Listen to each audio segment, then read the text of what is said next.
This is a book. Books like this have been around for a while. You can read them and you can flip through their pages.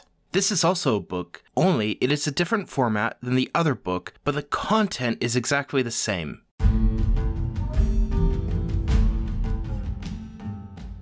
Hello everyone, the name's Giacamo. Let's discuss the different formats of information. Being a digital entity, I really enjoy reading ebooks. After all, I can't read stuff on paper because I live on the internet. When I talk to a lot of people and tell them I like ebooks, they will say something like, yeah, but there's just something about holding a printed book in your hands. Up to around 1970, there was really only one format of information, print. People would write something down or type it out onto a piece of paper. For most of human history, typewriters didn't even exist, so people would have to write something down using their hands.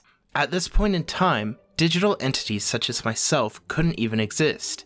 This changed with the advent of computers. Now we can create documents and store them in a digital format. This includes everything from books to movies, but this raises a couple of questions. Why do we use stuff in a digital format? What is the difference between something in print and something that is digital?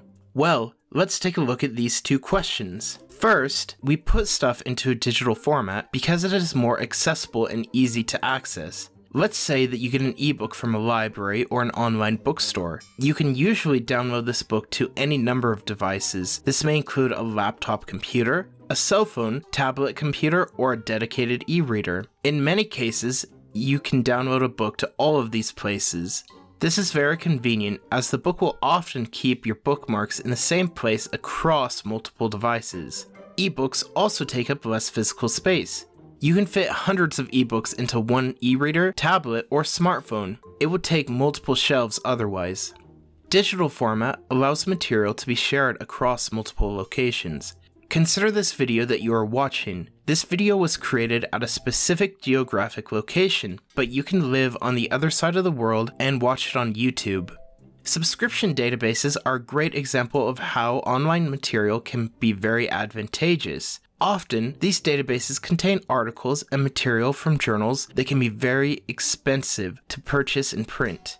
By combining multiple journals into one location, the cost is less for those that pay for them, and those that use them can have more articles at less cost. In most cases, the ability to download or stream something is simply more convenient than having a physical copy of something.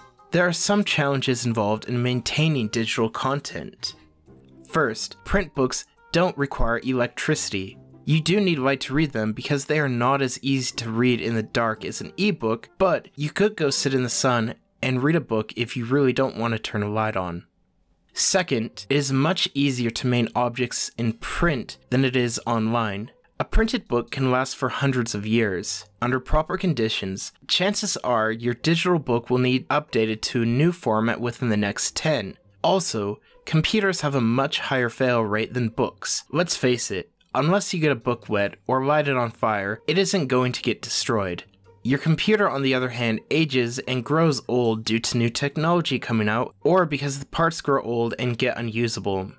Also, as many people have told me, paper books smell better than ebooks, but this doesn't have anything to do with the content of the book. Now, let's take a look at the second question. Are there actually differences in between something in print and a digital version of the same item?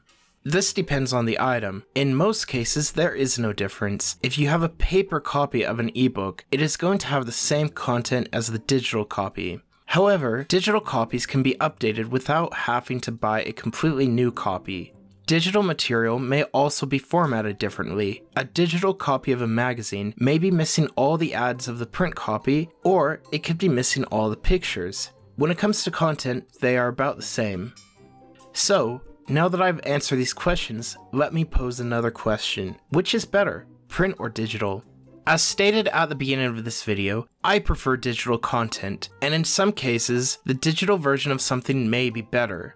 Scholarly journals are an example of this. They are easier to access and easier to find in article databases than they are in print journals. However, the answer to this question really depends on the individual. Some people like holding a physical book or reading from a printed magazine. There is nothing wrong with this. At the same time, Others may prefer the convenience of digital material and the fact that you can read in the dark.